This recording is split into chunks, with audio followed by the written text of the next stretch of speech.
Okay guys, today we're going to be testing and seeing and making sure that this battery is in fact recharging on the Wheelhorse A100. Okay, so I got my multimeter here. You're just going to want to turn it to 20 DCV volts. And as soon as we hook this up, we're going to get a fair run to see if it's charging or if it's not. Okay, we got the positive and the negative. These are supposed to have around 12 volts.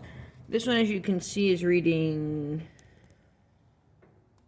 Okay, well, it's all over the place, but it looks about 12.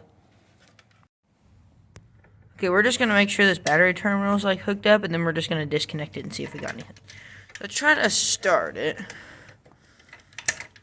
It's not connected, I guess. Okay.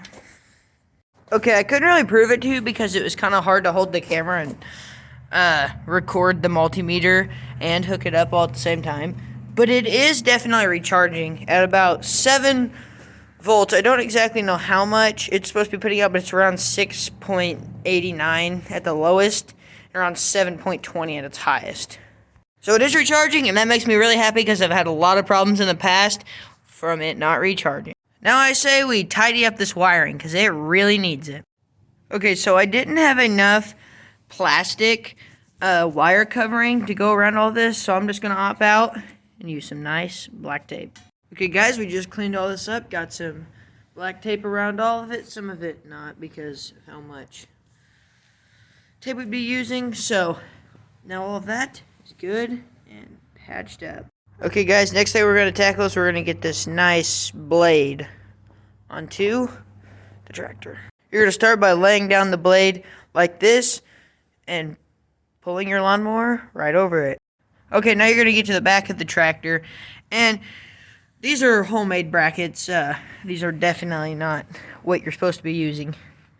But either way, basically the concept is there's holes on the back of your plow mount, and those will fit right into the holes on your bracket, but I don't have the right bracket, so let me just show you here in just a second.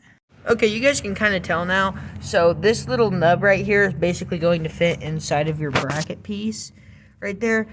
And you can do that just by scooting them off of this top part because these will move. Now again, these aren't factory by any point or how you're supposed to do them, but I will, if you guys want, I can also make a tutorial on how I made these. It's super simple. Just need basically angle iron and, well, some flat pieces of metal. That's about it. Now let's get to putting this on. Okay, now you can see as they're hooked up, and these nubs are now sticking out of the homemade brackets. And now this plow is on here firm. Okay, now let's get to the next part of this. Okay, so normally you have an up and down bar, like right about here, and then when you come down here, there'll be a little, like, thing sticking down right here, and you'll take a chain, and you'll lift up on this deck, and then you'll connect it, and with your up and down rod, you can lift the lift the frame of the plow up and down. But I do not have that, so we're going to come up with an alternative solution later on down the road. Okay guys, thanks for watching for how to put your blade on a Wheelhorse.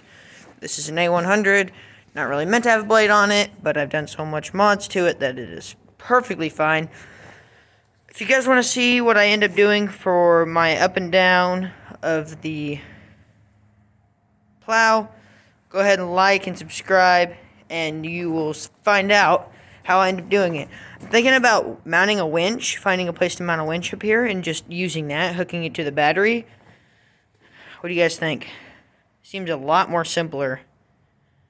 I don't know. Comment down below what I should do. See you guys in the next one.